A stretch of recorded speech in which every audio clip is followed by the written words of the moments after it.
আজকে আবার একটা নতুন প্রশ্ন আমি তোমাদের সামনে নিয়ে চলে এলাম। অবভিয়াসলি এটা হচ্ছে আমাদের নির্মাণ সহায়ক এনএস এর কোশ্চেন। ঠিক আছে, আমার কাছে দুটো সেট রয়েছে, ওই দুটো সেটে কিন্তু বারবার রিপিট হয়েছে এই কোশ্চেনটা। তো এটা আমরা ডিটেলসের সঙ্গে একটু আলোচনা করব। দেখো কি বলছে, ইফ যদি H is the height of the wall between centre of the support, দুদিকে সাপোর্ট রয়েছে এবং তার হাইটটা এখানে বলে দিয়েছে এইচ, ওয়ালের height. Then the effective height of the wall where concrete floor, এখানে কি বলে দিয়েছে, কংক্রিট ফ্লোর বলে দিয়েছে, মেনশন করে দিয়েছে। Have a bearing on the wall ইরেসপেক্টিভলি of the direction of Spain, মানে তোমার ফ্লোরের ডাইরেকশান যাই হোক না কেন, যখন ওয়ালের উপরে আমরা বিয়ারিংটা দেবো বা ভর দেবো, তাহলে কতটা এখানে তো বাকলিংও হতে পারে, কতটা এর দূরে বাকলিং হবে বা বাঁকবে সেটার দিকেও আমরা জানবো। মোদ্দা কথা আমাদেরকে এই ইফেক্টিভ হাইট অফ দ্য ওয়ালটা কত হবে সেটা আমাদেরকে বের করতে হবে। ঠিক আছে, তাহলে দেখো এটা হচ্ছে মেশনারি স্ট্রাকচারের ডিজাইনের কোডের উপরে ভিত্তি করে এই প্রশ্নটা রয়েছে, এবং তার উপরে ভিত্তি করে আমরা এই ইফেক্টিভ হাইট যেটা তার উপরে দাঁড়িয়ে এই যে ইফেক্টিভ হাইট অফ দ্য ওয়াল যে বের করব, এটা আমরা কিন্তু বের করব। ঠিক আছে, যেখানে আমাদের এই হাইটটা কিন্তু বলা রয়েছে। তাহলে দেখো সর্বপ্রথম আমি বলে দিই, এই হাইট বলতে কি এখানে বোঝানো হচ্ছে না অ্যাকচুয়াল হাইট, মানে ধরো এটি হলো দুটি সাপোর্টের মিড পয়েন্টের দেওয়ালের যে প্রকৃত উচ্চতা, সেটাই হচ্ছে অ্যাকচুয়াল হাইট। মানে এটা হচ্ছে কি অ্যাকচুয়াল হাইট। ঠিক আছে, অ্যাকচুয়াল হাইট। ওকে, তাহলে আমাদেরকে বের করতে হবে কি না, এই ইফেক্টিভ হাইট আমাদের বের করতে হবে। এটা কি না, ওয়ালের উপরে যদি আমরা লোড দেওয়া হয় সেই সময় কতটা উচ্চতা জুড়ে যে বিয়ারিং যেটা আমি বললাম একটু আগে, যে কতটা এরিয়া জুড়ে বাকলিং হবে মানে ভর দেওয়ার পরে, সেটা কিন্তু আমরা ক্যালকুলেশন করব। মানে ওয়ালের দুই প্রান্তের সাপোর্টের প্রকৃতির উপরে নির্ভর করবে এটা। ঠিক আছে, এখানে কিছু শর্ত রয়েছে। এটা মেশনারি ওয়ার্কের ডিজাইনের হিসেবে কিন্তু হবে ইন্ডিয়ান স্ট্যান্ডার্ড। এই কোডটা যদি তোমাদের কাছে থাকে বা তোমরা গুগল থেকে নামিয়ে নেবে, সেখান থেকেও তোমরা কিন্তু দেখে নিতে পারবে। ইন্ডিয়ান স্ট্যান্ডার্ড 1905 আইএস কোড থেকে কিন্তু এই প্রশ্নটা।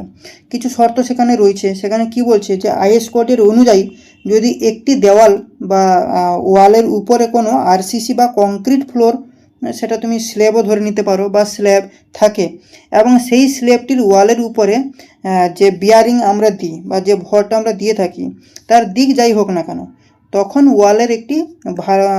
ওয়ালের উপরে ভালো ফ্লেক্সিবিলিটি তৈরি হয়ে যায়। এই অবস্থায় আমাদের যে এই ইফেক্টিভ হাইট কত হবে সেটা আমাদেরকে বের করতে হবে। সেটা কত হয় না, দেখো সেই অবস্থায় দাঁড়িয়ে তার যে এই যে ইফেক্টিভ হাইটটা, সেই ইফেক্টিভ হাইট আমাদের অ্যাকচুয়াল হাইটের 0.75 গুণ কিন্তু বেড়ে যাবে, 0.75 গুণ কিন্তু বেড়ে যায়। দ্বিতীয় কন্ডিশানে কি বলছে, দ্বিতীয় কন্ডিশানে এটা বলা রয়েছে, যদি স্ল্যাবটা যদি উডেন হয়ে থাকে, ঠিক আছে, বা পর্যাপ্ত সাপোর্ট দিতে না পারে, তাহলে সেক্ষেত্রে কার্যকরী যে উচ্চতাটা হবে সেটা কিছুটা হলেও কিন্তু বেড়ে যায়। সেটা কত পর্যন্ত যেতে পারে অ্যাপ্রক্স, তোমার সেটা কিন্তু এই কোশ্চেনের যে এই যে অপশানগুলো থাকে তার উপরে দাঁড়িয়ে তোমাকে অ্যান্সার করতে হবে। সেটা তোমার 0.85 থেকে তোমার 1.0 অ্যাকচুয়াল হাইটের 0.85 বা তোমার 1.0 গুণ পর্যন্ত কিন্তু বাড়তে পারে। ঠিক আছে, কিন্তু আমাদের এই প্রশ্নটাতে একটা জিনিস তোমাদেরকে আমি এখানটা দেখাবো। এখানে কিন্তু আমি তোমাদেরকে স্পষ্টভাবে কিন্তু নোটটাও কিন্তু বানিয়ে দিয়েছি। এই যে এইচ বলতে অ্যাকচুয়াল হাইট কি বলছে, the actual height of the wall measure between the centre of it horizontal support. Obviously এটা কীরকম হতে পারে, ফ্লোর টু ফ্লোরও হতে পারে, ফ্লোর টু রুপও কিন্তু হতে পারে। দ্বিতীয়ত ইফেক্টিভ হাইট, যেটা আমরা এটা বের করব, তাই না, এটাও আমরা বের করব এই হাইটটা। সেটা কী বলছে, দ্য হাইট অফ নোটগুলো তোমরা কিন্তু দেখে নেবে, আমি আর রিডিং পড়ে তোমাদেরকে বোঝাচ্ছি না। ঠিক আছে, এই প্রশ্নটাতে কিন্তু স্পষ্টভাবে কিন্তু আমাদেরকে এখানে কংক্রিট স্ট্রাকচার, কংক্রিট ফ্লোর বলে কিন্তু মেনশন করা রয়েছে। তাহলে এখানে কিছু জিনিস আমি তোমাদেরকে বলবো। কি জিনিস, যদি দেখো ল্যাটারাল বা তোমার রোটেশনাল উভয় দিকেই যদি পূর্ণভাবে প্রতিরোধী হয়, তাহলে সেক্ষেত্রে আমাদের যেমন ধরো কংক্রিট স্ট্রাকচার বা কংক্রিট ফ্লোর, ঠিক আছে, তাহলে সেক্ষেত্রে আমাদের ইফেক্টিভ হাইটটা কত হয় না অ্যাকচুয়াল হাইটের 0.75 গুণ কিন্তু আমাদের বেড়ে যায়, 1 নম্বর, এটা কিন্তু মনে রাখবে, ঠিক আছে, কংক্রিট ফ্লোরের ক্ষেত্রে। আবার শুধুমাত্র যদি বলা হয় যে ল্যাটারাল দিকের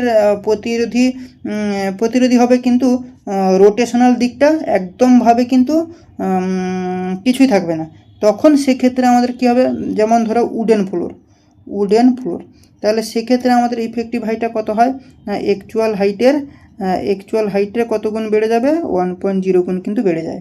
আবার দেখা গেল নিচে ফিক্স কিন্তু উপরে পুরোপুরি কিন্তু ফ্রি, ঠিক আছে, মানে যেমন হচ্ছে তোমার প্যারাপেট ওয়ালে কী হয়, ধরো এই একটা আমার স্ট্রাকচার রয়েছে বা স্ল্যাব রয়েছে, উপরে আমরা এইভাবে প্যারাপেট ওয়ালটা দিলাম, কিন্তু এর উপরে আর কিছু থাকলো না, এটা কিন্তু পুরো ফ্রি, এই পার্টটা দেখো নিচে রয়েছে সাপোর্ট কিন্তু উপরে পুরো ফ্রি, এরকম কন্ডিশন যদি হয় তাহলে সেক্ষেত্রে আমাদের যে তোমার ইফেক্টিভ অ্যাকচুয়াল হাইটের কত গুণ হবে, ইফেক্টিভ হাইট যখন বের করব তখন অ্যাকচুয়াল হাইটে কত গুণ হয়ে যাবে, 2.0, এই গুণটা কিন্তু আমাদের বেড়ে যায়। তুমি এখানে প্যারাপেট ওয়াল বলতে পারো বা তোমার ফ্রি স্ট্যান্ডিং ওয়ালও বলতে পারো, কি ফ্রি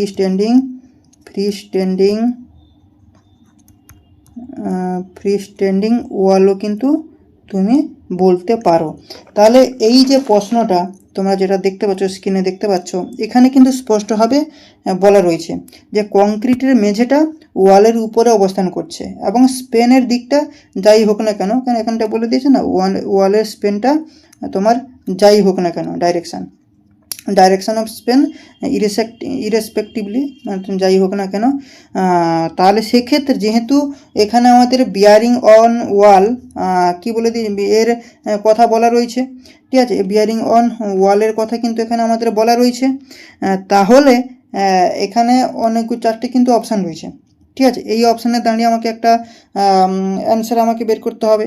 অ্যাকচুয়াল অ্যান্সারটা তাহলে কোনটা হবে, যেহেতু এখানে আমাদের বিয়ারিং অন ওয়াল বলে দিয়েছে, এর কথা বলা রয়েছে, তাই এটি একটা কিন্তু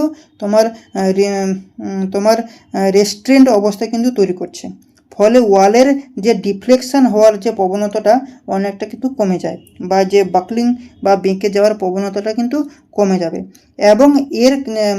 এবং এর যে কার্যকরী যে উচ্চতাটা, মানে আমাদের যে ইফেক্টিভ হাইট মানে তোমার অ্যাকচুয়াল হাইটের কত গুণ হবে, কারণ একটু আগে আমি তোমাদেরকে বললাম, সেখানে নোটেও কিন্তু বানিয়ে দিয়েছি, ঠিক আছে, তো সেখানে কংক্রিট যে ফ্লোর, সেক্ষেত্রে যেহেতু কংক্রিট ফ্লোর বলে দিয়েছে, বিয়ারিং অফ ওয়াল বলে দিয়েছে, এবং ডাইরেকশান যাই হোক না কেন সেটাও মেনশন করে দিয়েছে, তাহলে কোডের অনুযায়ী পুরো কোডের অ্যান্সারটা এখানে আমরা বসিয়ে দেবো, কত না অ্যাকচুয়াল হাইটের কত গুণ, 0.75 গুণ কিন্তু হয়ে যাবে আমাদের কারেক্ট অ্যান্সার। তাহলে দেখো অপশান এ হয়ে যাবে আমাদের অ্যান্সার।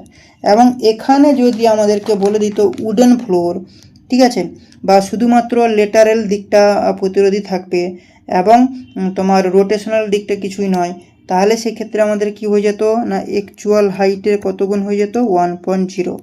আর যদি প্যারাপেট ওয়াল বা ফ্রি স্ট্যান্ডিং ওয়াল বলে দিত, মানে নিচে ফিক্স থাকবে কিন্তু ওপরে পুরোপুরি ফ্রি থাকবে, তাহলে কি হতো, অ্যাকচুয়াল হাইটে কত গুণ হয়ে যেত, 2.0 গুণ।